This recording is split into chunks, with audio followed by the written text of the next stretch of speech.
Welcome to Outdoor Academy. I know it's been months and months, and this channel has been very quiet, but I was looking through some things and cleaning things out of the computer, and I came across an old school assignment. Before I got doged, I was in school quite a bit. I was getting really close to my degree, but we'll see what happens this year. Maybe I can get back into it. So this was a project I did. What class was it? I think it was ecology. July 1st, 2024. My professor was Kevin Wu. He was wonderful. And I attend SUNY Empire State University, which is actually the school for old people. But it's very easygoing for the most part. It's slow moving. You have excellent teachers, and they offer you an awful lot of opportunities to take classes. But they had to raise their rates too. So with the dojing last year, which turned out to be not elimination but replacement, I'm not going to go into that. It definitely crippled me. So this was my end of the semester project on Canvasback ducks and their decline in the Moodna Delta and Cornwall Bay area. And I just thought that I would do a recording of this because when I found it, I said, that's a pretty handsome PowerPoint right there, and I think it's worth looking into because unfortunately when I went to the New York State Department of Environmental Conservation, of course since 2020 everything has become Nazi Kingdom, and I had to fill out the, what is it called, Freedom of Information, I think it's called FIRE or something like that, Freedom of Information paperwork, which was demeaning and condescending enough. But the reason that's upsetting to me is because just in 2019 I had called the New York State Department of Environmental Conservation, and I just had some questions about prion disease and squirrels, gray squirrels. And it wasn't that I was going to eat brains of squirrels, but I had seen an article and I did a little bit of research on the internet, and I wasn't really getting much of a conclusion. So when I called in 2019, I was able to talk to somebody. In fact, I talked with the wildlife biologist. We had a great conversation for about 40 minutes, and it was wonderful. And then look at how things have changed. So in 2024, I went in and I was treated like an outsider, like I didn't belong, like I was asking for something I didn't deserve to learn. And so this presentation is basically, I haven't looked at it completely, but it's basically non-conclusive because I wasn't able to get records that it appeared to be only available through the DEC. And the reason for that, that being a problem, is because you only have a certain amount of time to do these classes, and the class was coming to an end, and research projects and PowerPoints take an awful lot of time and labor and research, and it was coming down to the wire. So what I did was I filled out the paperwork at the DEC, and I waited. But in the meantime, I had to find the back door. So that will become more apparent as we move along. So let's see what's going on here. And I'm also hoping that at some point, if somebody sees this and they have some information, I came up with a lot during that time. It's been since 2024. I've forgotten. I could probably go back and peg most of this stuff. Google Scholar, my school's library. I can probably find these things again. But if somebody knows more than I do, yes, I know Ducks Unlimited and such, Audubon, but I found some hand typed on an old-fashioned typewriter notes from the 1970s through the 1980s about the Canvasback. And that's also the reason why I did this, because I can remember 25, 30 years ago in December and January, you went down along the riverfront in this area, the Moodna Delta and the Cornwall Bay area, and it was just loaded with thousands of Canvasback. And the duck hunting was good, and let's see, would that be the right time? I'm not sure if they were on the season schedule, but they probably were. And from what I understand, I never had Canvasback, but from what I understand, they were very, very tasty. So let's move on. Introduction, research, and study of Canvasback ducks. Historically, the bulk of the research found, see, this is where I have to go around to find the answer, about wintering canvasback ducks, yet without pegging the DEC for treating me like I was some kind of scourge, is conducted in the Virginia, North Carolina, and Chesapeake Bay area. So what essentially ended up happening at the DEC was the last week of my class, just before class ended, I got an email from them, and it took them about 5 weeks to get back to me. So there was no way I could even depend on them. And you know what that email said? It said, "You have no business asking for this information." I was like, whoa, whoa, what kind of a miserable scumbag world have we turned into? Just disgusting. All right, so let's continue. The main focus has always been on the Chesapeake Bay. I haven't been down there in a long time, but I would love to go down and do some counting and some bird watching. God, it's got to be amazing. Because it has the most productive bodies of water in the world and offers important habitats for wildlife. Here, the wintering canvasback famously flocked in huge congregations each winter. Miller, 2024. Yeah, just like in the Cornwall Bay, it was phenomenal. We used to go down just to see the huge expanse of them out across the water. It was just incredible. The area of interest I am covering in this research project is the upper Hudson Valley region, specifically the Moodna Delta and the Cornwall Bay in Cornwall, New York. Unfortunately, and here we go, trying to tell the truth without being too controversial, there is not much research to be found about the large numbers of canvasbacks that once wintered here. Now, I'm going by memory. I don't have any pictures of it. I don't know. There might be a few people around who still duck hunt in that area who remember this. A lot of the old timers are long gone now. And like I said, the DC was totally unhelpful. But I know it happened. I remember. I can still see it in my memory. Here are why they are not found here any longer. Considering that what I did was research to find enough proof as to why this duck no longer visits this area. And there was plenty more. So these have to be kind of short. They have to be, you're given requirements by the professor, and they have to be within a certain amount of minutes. So you kind of have to trim things, trim the fat. Pollution has always been a problem in the Moodna watershed, and it is with this information that I feel confident in reporting this as one of the main reasons for the duck's disappearance. It's the only thing that I could go by, because I really felt that the DEC would have much better records, but of course they weren't willing to share them with me because I wasn't that kind of person.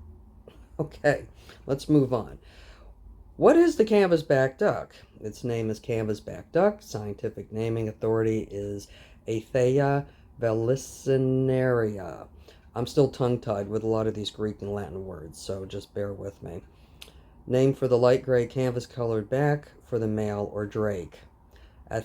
Athea vallisneria, from Vallisneria americana, or wild celery. It's preferred food in the non-breeding season. And what that means is I probably was using great economy and words so that I could fit it in here, and I was kind of pressed for time. And I think the reason why that happened is, as you can see, the name of the canvasback duck is Vallisneria, and the wild celery, which is a big part of its diet, starts with Vallisneria. So that's the canvasback duck's like major food. So that's why there's a connection there. Maybe I'm not explaining that right, but let me know in the comments. It's preferred food in non-breeding season. And that was very important to this because this whole research project is about their non-breeding season. It's about their wintering season. Other names are aristocrat of ducks, bullneck, and king can. I love that, aristocrat of ducks. Characteristics: largest species of diving ducks in North America. 1,000 to 1,500 grams, 2 to 3.5 pounds. That's a beefy duck. That makes a nice meal, right? Sound: fairly silent, croak or grunt. And they are omnivorous. Oh, I thought that was really cool. Eats both plant and animal matter. So when it's in the Moodna Delta or the Cornwall Bay, it's probably snails, other crustaceans, freshwater mussels, and such like that. Habitat, nesting over water, prefer large bodies of water during migration and winter. Okay, let's get to some more interesting stuff here. Migration habits of canvasback ducks. As you can see, okay, this is, I don't have my cursor, but if you look along the eastern seaboard here, um, where New York is, Pennsylvania, New York, that tiny little area between Pennsylvania and Connecticut, that's the area, Long Island area, and it goes all the way up to the south of Maine. That's the area I'm interested in, and that is the wintering area. Um, Canvasbacks follow three main routes from their breeding marshes to winter quarters. Wintering area from Pacific Flyway across the central prairies, where they nest heading southeast. Some move east and south along to the Atlantic Flyway, wintering from New York to Florida. Largest numbers gather in Chesapeake Bay. Again, I would love to go there. I need to make a road trip. Most stay in the north until ice covers their food supply, then head south. And that's why I used to see so many in December and January. And, we could have 2 feet of snow back then for Christmas. But more and more, that doesn't happen. You're lucky if you get ice cover. This past winter we did, but they're still not well noticed along the Hudson anymore. And I think that goes back to the wild celery. New York has wintered the largest number of ducks overall, and that was Perry 1980. And the reason that's in there is because I had found that hand-typed information, the inventory by Perry from the 70s and the 80s and earlier, about how many canvasbacks used to be on the Hudson River, and I thought that I could find more through the DC, but like I said, they didn't want me to. Okay, so this is the area. This is the Hudson River Valley National Heritage Area. This is my home, and the Hudson River Valley National Heritage Area, showing area of canvasback duck decline, circled in red. So in red there, that's just south of Newburgh. Along the Hudson, that's the Moodna Delta and the Cornwall Bay. And let's see, what did I have to say here? Focus wintering area of canvasback in the Hudson Valley, New York State. I don't know why PowerPoint underlined Hudson. I guess it didn't recognize it. I don't use it enough. Sometimes you got to train these things. The area circled in red indicates the Moodna Delta. It doesn't like the word Moodna either. It's not familiar with it. And Cornwall Bay in New Windsor and Cornwall in New York State. This is the geographic region of my research project. Here is where the canvasback duck wintered in high population numbers 2 decades ago. I should have said at least 2 or approximately 2 decades ago, but that's okay. Human activity and pollution. I could tell now, looking back and rereading this, I can tell I was really pressed for time because I'm missing some words here, but you get the gist. It could have been a little wordier just for detailed description, but we'll go with this. Despite tributary monitoring system, data shows that Hudson River tributaries are unsafe for swimming and conditions are not improving. Human waste is a common source of contamination, including agriculture and runoff. Traditionally, I wish I had time to put this in here, but traditionally, the Hudson River, the streams that run down into the Hudson River, all up and down the line, have always had a sewer treatment plant near it because they need the water, to make the sewer treatment plant work right. Because, if you guys think it's code black or code red or something like that, it usually means that the bacteria has built up and it's gone into a very dangerous situation. And the gases from that are pretty bad, really bad. We don't want it to get like that. So, it's a shame. It's a love-hate relationship. You kind of don't want them there, but at the same time, we live in a civilization. We live in a society, and there are a lot of houses and a lot of people. So you kind of have, it's a give and take. It's a pain, but what are you going to do? New York State must improve its implementation of the Clean Water Act by updating recreational water standards, quality standards, Epstein 2024. Whoops. Oh, this is still subject to editing. Let me see. Oh boy, I didn't mean for this to happen. Let me see if I can move that back into place. And I don't know if it's going to let me. What do we want to do here? Okay, oops, uh-oh. Let's see if we can do something else with this without shutting it down. Okay, and let's see. That's a problem with using. Okay, now I can't even move it. All right, let's move on. I'll worry about that later. For some reason. Okay, no, we don't want that. Hello. Oh, for goodness sake. What a nuisance. Oh, and now it's frozen. All right, can we go to the next one? All right, let's move on. The Moodna Creek watershed and water quality. The Moodna Creek water... Oh, jeez. Yeah, something's not right. Hang on. Stand by. Sorry about the interruption. And, it all of a sudden, the whole thing said, yeah, F you, you're not going to do anything. So I had to pull the pen out. And I'm going to put that back just in case any problems start. That's a problem with working on tablet. It's not easy. You got to like teach it how to do things. Okay, so the Moodna Creek watershed and water quality. Huge area. Please make note of all the towns. Now, this looks like it's a wild, remote area. It's not. It is not. These are big towns. We've got Washingtonville. We've got Maybrook. Walden is in there. Chester, Carias, Joel is a big problem. Monroe is just outside of that, and we've got Cornwall. It's New Windsor, Newburgh. Newburgh is just outside of it. It's big, and there are a lot of houses there. And down here you can see the little red spot in New York State. It covers a very large area, and it's very important. Okay, so in developed areas like the Moodna Creek watershed, challenges arise from high volumes of uncontrolled stormwater runoff. Now, there has been a lot done to change that.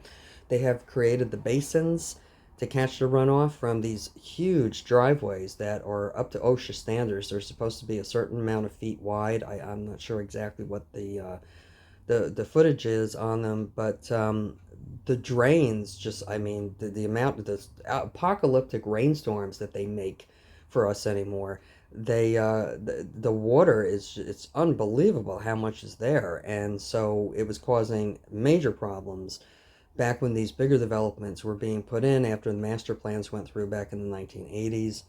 And we ended up with enormous amounts of muddy floodwater in the Hudson, and every time it would rain, you would see it.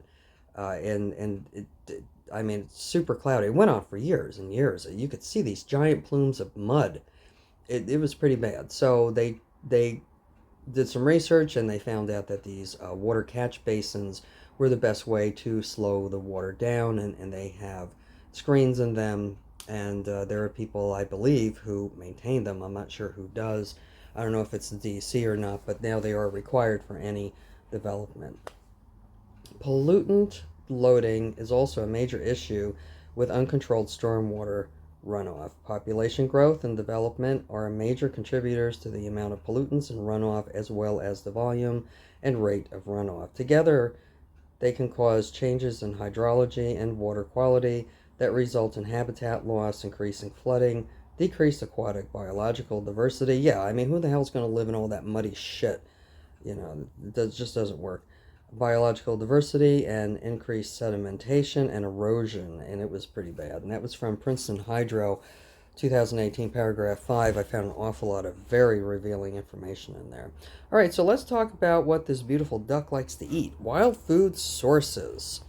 That is wild celery. That's from the Wisconsin Wetlands Association, 2017. Kind of looks like a parasite, but it's not. So let's, those white streaks in there. Let's read about it. Water celery, Valesneria americana, a submerged plant native to most of the United States. Diving ducks like Canvasback consume huge amounts of this plant by diving to the base of the plant to dig up the rhizomes and will forage seeds in the fall. Boy, they make full use of that, don't they? Canvasbacks coordinate their migration patterns to follow wide expanses of wild celery beds.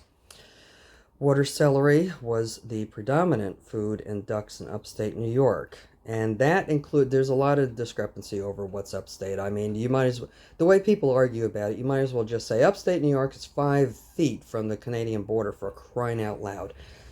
I don't know why people get worried about that. I mean, at one time, upstate New York was New Rochelle. That's Rockland County. That's like the first, somewhat, I don't know, woodsy sort of town. Not anymore, but it used to be just outside of the city limits.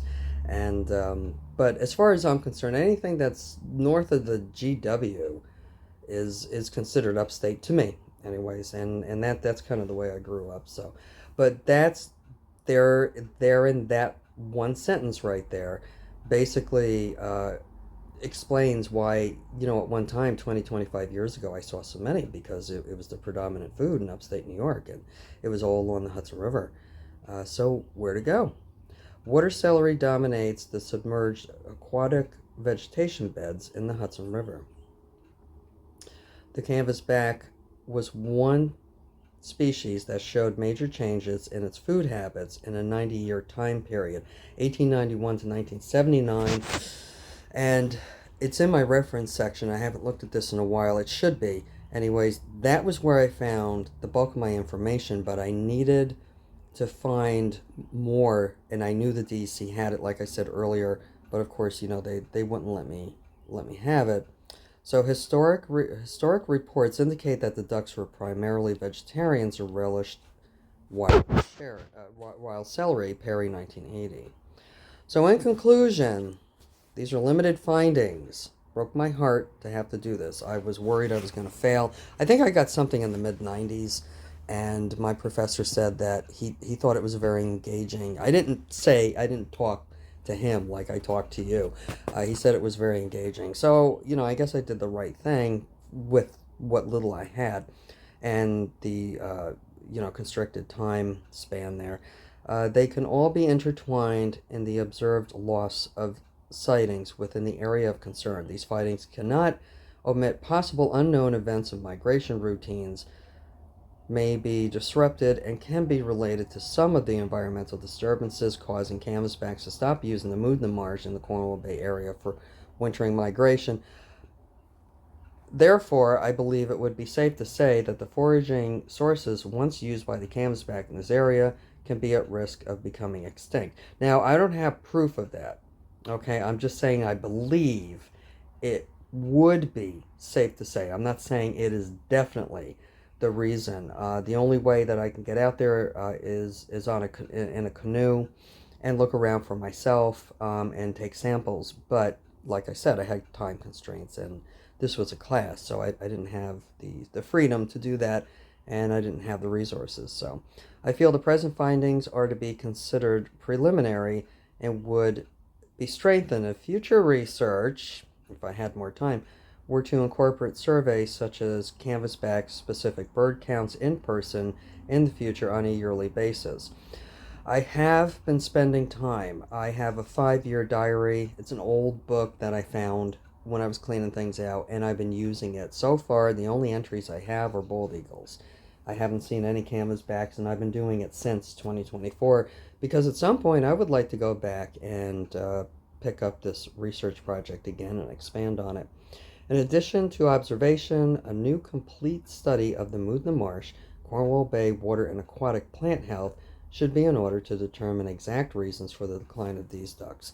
And that's what I just said to you. So let's see, American Bird Conservancy. Let's see where I got some of that information. Epstein, New York, Riverkeeper. They were very helpful. Field and Stream, well, that was photographs. Hudson River Valley Regions. Miller Epic Duck, the story of the canvasback, the Nature Conservancy blog. Pretty helpful, but Niter, WC et al., Albany, New York, distribution for spatial change of Hudson River estuary submerged aquatic vegetation implications. That's what I was trying to peg. And where was the other one? Princeton Hydro was very interesting. Unsplash this for a picture. Yeah, that was the one up there at the very top that I was trying to pick out of the DC because I knew they had more information on it, but unfortunately it didn't work that way. So I hope you enjoyed this, and I hope it might have maybe spurred some good conversation in the comment section. If you have anything helpful to add, please do. And hey, everybody, have a great day.